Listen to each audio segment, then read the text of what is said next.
En esta presentación vamos a proponer una taxonomía de la disincronía paciente-ventilador que tiene que ver con entender los mecanismos de disincronía desde un punto de vista mecánico.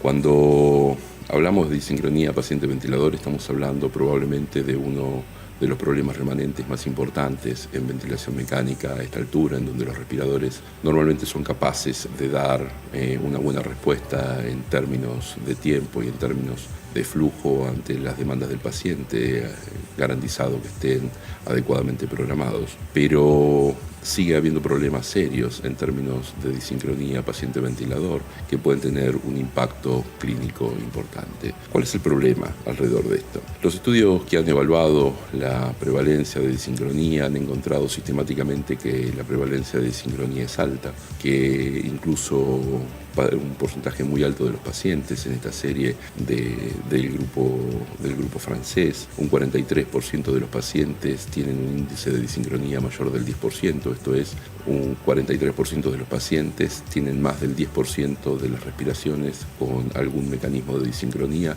aún en periodos de tiempo cortos evaluados. Y esta disincronía paciente-ventilador no tiene simplemente efectos cosméticos. La disincronía paciente-ventilador impacta sobre la duración de la ventilación mecánica. Los pacientes tienen más periodos de ventilación mecánica, mayores a 7 días, tienen mayor incidencia de traqueostomías. Y en nuestra serie, la serie más grande publicada hasta el momento en el año 2015, en donde 50 pacientes fueron monitorizados durante todo el tiempo de ventilación mecánica, dando una base de datos con 7.000 horas de registros y casi 9 millones de respiraciones.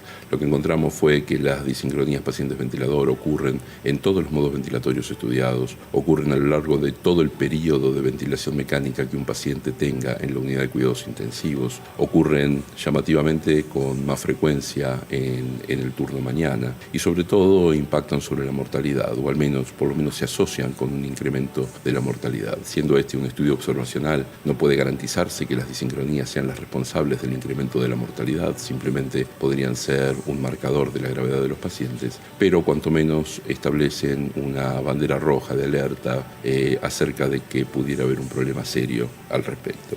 ¿Cuáles han sido las estrategias que hemos utilizado para resolver la disincronía hasta ahora? Con la aparición del modo presión de soporte, hace ya más de 30 años, se pensó que la disincronía de alguna manera iba a ser resuelta. Si uno hace una tabla en donde grafica los diferentes modos en una línea que va desde el mayor control a la mayor libertad por parte de los pacientes, uno diría que en volumen control el paciente lo único que puede modificar es la respuesta respiratoria, que en los modos controlados por presión agrega la posibilidad de modificar el volumen corriente y el flujo, modificando el esfuerzo inspiratorio, y que en presión de soporte, aunque sea parcialmente, el paciente logra establecer un tiempo inspiratorio más parecido a su tiempo inspiratorio neural. Hemos visto, sin embargo, que estas estrategias han fallado y que esta estrategia de agregar presión de soporte ha fallado, y esta falla se tiene que ver con el estado actual de las cosas, en donde la disincronía sigue siendo un problema importante.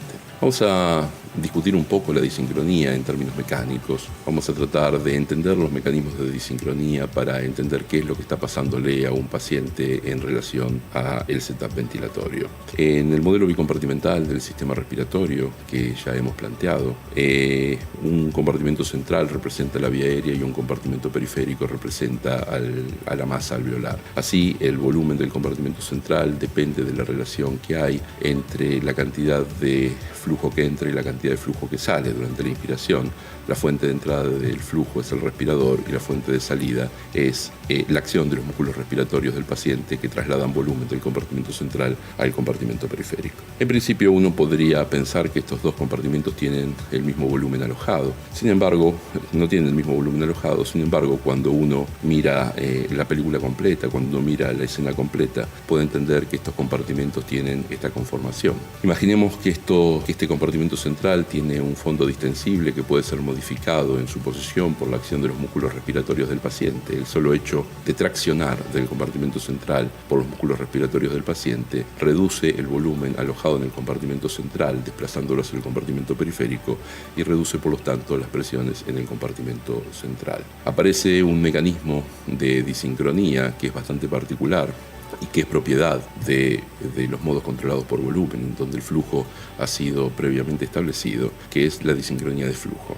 En la disincronía de flujo lo que ocurre es que las dos fuentes de flujo no están en consonancia. El flujo inspiratorio aportado por el respirador es menor o es insignificantemente mayor y no da soporte suficiente que el flujo sacado o sustraído por el paciente del compartimento central hacia el compartimento periférico. En las curvas de monitoreo de la ventilación mecánica, en las curvas de la pantalla del respirador, esto puede ser visto fácilmente como una deformación de la curva esperada en volumen control. Estos son tres esquemas mostrando el comportamiento de las curvas de flujo, presión en la vía aérea y presión esofágica en un paciente en ventilación mecánica controlada. En el esquema de la izquierda lo que se ve es el comportamiento en una situación estrictamente controlada, sin esfuerzo inspiratorio del paciente, como lo denuncia la presión esofágica positiva durante la inspiración. A medida que el paciente comienza a hacer un esfuerzo inspiratorio mayor de izquierda a derecha, lo que ocurre es que esta curva de presión en la vía aérea comienza a deformarse progresivamente. Uno podría argumentar con bastante sencillez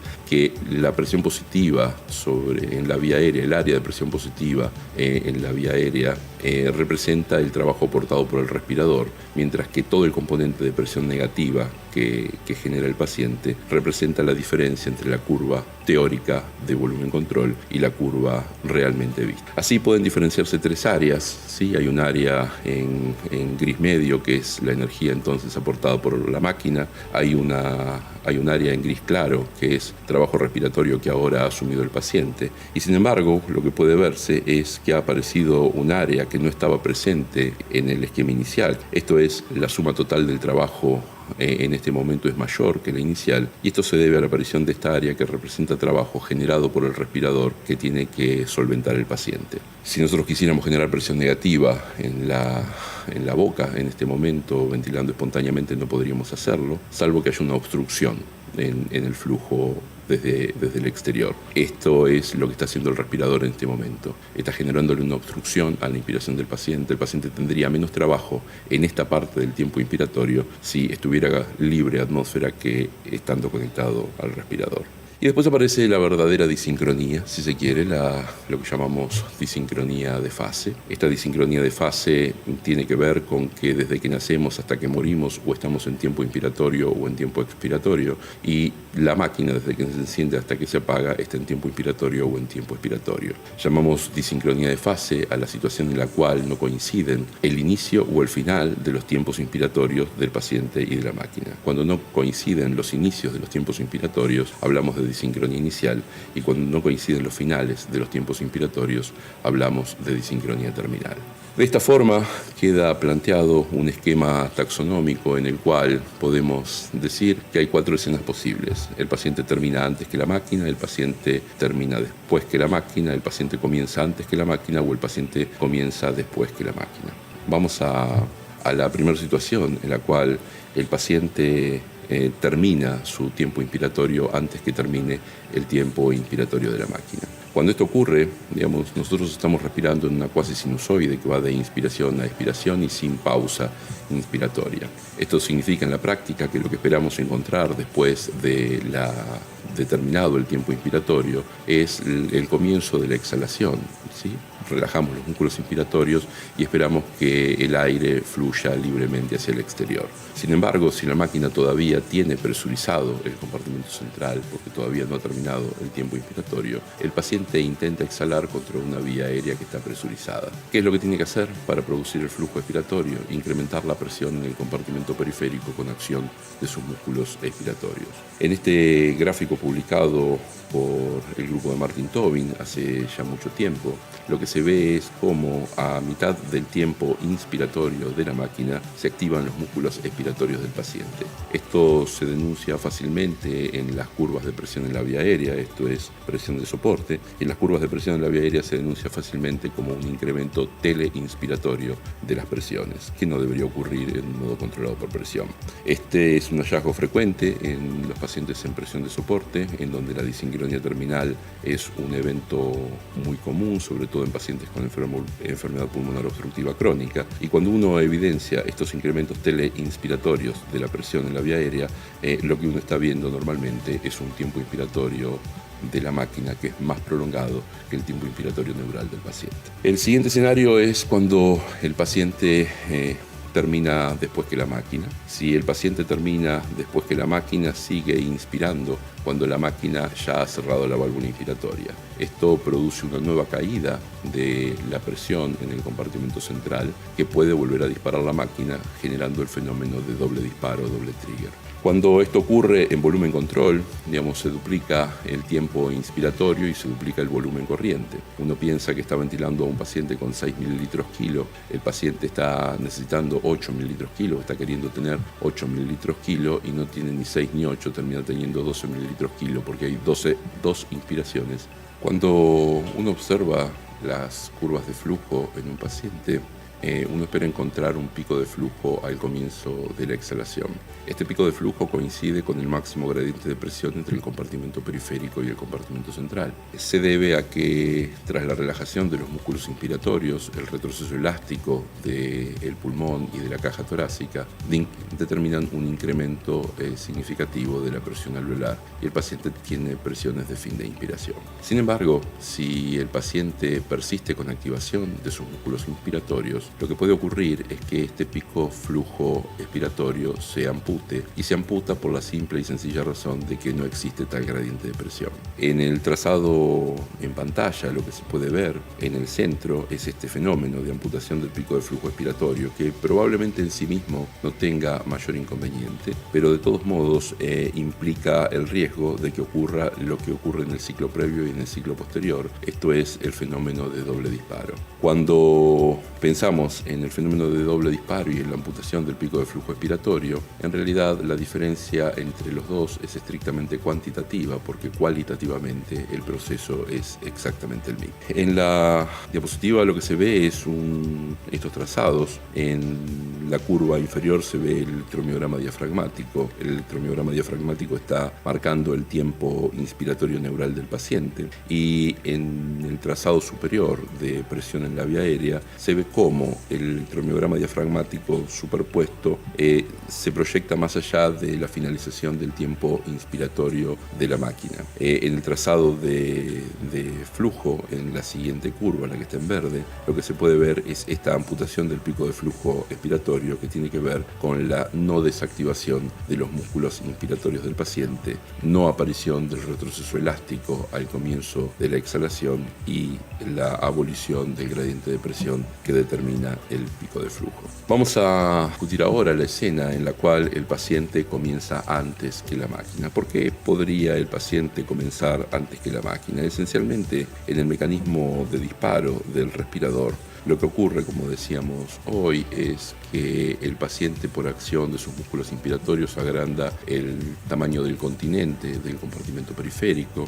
A igual volumen del contenido cae la presión en el compartimento periférico, se genera un gradiente de presión entre el compartimento central y el compartimento periférico. Una parte de gas alojado en el compartimento central sale hacia el compartimento periférico en función de ese gradiente de presión. Cae el volumen de gas alojado en el compartimento central y esto determina determina la caída de la presión que dispara la máquina. Sin embargo, cuando el paciente termina su ciclo inspiratorio, su tiempo expiratorio en forma prematura, cuando no ha logrado llegar hasta el punto de equilibrio, cuando no ha logrado llegar al volumen de fin de expiración programado, el volumen alojado en el compartimento central persiste por encima del que debería ser. La presión en el compartimento central está más alta que la presión en el compartimento periférico, lo que llamamos autopip o PIP intrínseca, y la primera parte del esfuerzo inspiratorio del paciente debe disiparse en vencer este mecanismo de autopip. Luego de vencer la autopip, alcanzar el umbral de trigger que el ventilador tenga seteado. Si el paciente no tiene fuerza suficiente para hacer todo esta caída de la presión, vencer la autopip primero y vencer el umbral de trigger después, aparecen los esfuerzos inspiratorios inefectivos. Normalmente el esfuerzo inspiratorio inefectivo no se ve en el trazado de presión porque la presión del compartimento central no ha sido alterada por el esfuerzo inspiratorio del paciente, pero lo que sí se ve es una caída de la presión en el compartimento periférico, que si bien no se puede ver directamente, se ve como una caída de ese gradiente de presión y una caída del flujo que ese gradiente de presión explica. Cuando en la curva del flujo expiratorio se ve una indentación como la que está marcada por la flecha gris, digamos, esto denuncia un esfuerzo inspiratorio inefectivo por parte del paciente. El esfuerzo inspiratorio inefectivo del paciente se debe a la presencia de autopip, se debe a que el paciente está tratando de inspirar en un escenario en el cual la presión del compartimento periférico excede la presión del compartimento central y no logra vencer la carga elástica que esto representa. Así, cualquiera de las medidas que conocemos reducen los niveles de autopip son capaces de reducir la incidencia de esfuerzos inspiratorios inefectivos. Tanto la reducción de la presión de soporte como el incremento del punto de ciclado en presión de soporte han demostrado reducir este índice de disincronía, y esto tiene que ver precisamente con la reducción del autopip y secundariamente la reducción de los esfuerzos inspiratorios inefectivos. Cuando en un paciente ventilado con presión de soporte se incrementa la presión de soporte, lo que ocurre o lo que uno espera que ocurra en condiciones normales es que el paciente vaya a un patrón un poco más lento y más profundo que el que tenía previamente. Si bien normalmente baja la frecuencia respiratoria por este fenómeno, lo que puede ocurrir también es que el paciente tenga hiperinsuflación dinámica, el mecanismo de sobreasistencia, y empiecen a aparecer los esfuerzos respiratorios inefectivos. Así, las barras rojas representan la caída de la frecuencia respiratoria del respirador, pero la caída de la frecuencia respiratoria real, que implica la respuesta, los esfuerzos inspiratorios efectivos más los esfuerzos inspiratorios inefectivos, es mucho menor, porque los esfuerzos inspiratorios inefectivos, la barra azul, se incrementan progresivamente a medida que la sobreasistencia se hace más notoria. Finalmente, hay un escenario en el cual el paciente comienza después. Esto es, el respirador dispara al paciente y no el paciente dispara al respirador. Si bien esto que llamamos trigger reverso es un fenómeno conocido en fisiología respiratoria desde los años 80 y bastante estudiado en su momento, esto entra en la práctica clínica a partir de la literatura clínica, a partir de la publicación de Evangelina Kumianaki en el año 2013, en donde se plantea o se postula la posibilidad de que esto esté ocurriendo en los pacientes, demostrando unos trazados particulares de uno de ellos. Aquí lo que se ve es cómo en la mitad del tiempo inspiratorio de un ciclo previamente disparado por el respirador, de un ciclo controlado, se activan los músculos inspiratorios del paciente, y de hecho, como el paciente comienza después que la máquina, en general también termina después que la máquina, y aparece conjuntamente un mecanismo de disincronía terminal, y el paciente muchas veces hace doble disparo. De hecho, en nuestra serie reciente, este mecanismo de trigger reverso explica 1/3 de los dobles disparos que tenía nuestra base de datos. Se lo puede reconocer fácilmente por la simple y sencilla razón de que el primero de los ciclos es un ciclo no disparado por el paciente, sino disparado por la máquina. Finalmente, la estrategia actual es darle mucha más libertad al paciente. La aparición de los modos proporcionales, paradigmáticamente PAP+, hace que el paciente tenga más libertad que la que tuvo nunca para respirar, en donde además de controlar la frecuencia respiratoria, el volumen corriente, el flujo y el tiempo inspiratorio, y ahora además controlarlo adecuadamente al tiempo inspiratorio, el paciente regula el nivel de soporte que la ventilación mecánica va a dar. Esto es, los centros neurálgicos que controlan la bomba músculos del paciente pasan a controlar también la otra bomba asociada, que es el ventilador. ventilador, y el ventilador se comporta como una extensión de los músculos del paciente, como una suerte de prótesis que incrementa la magnitud de su esfuerzo inspiratorio, lo amplifica en condiciones normales sin ningún inconveniente. Muchas gracias.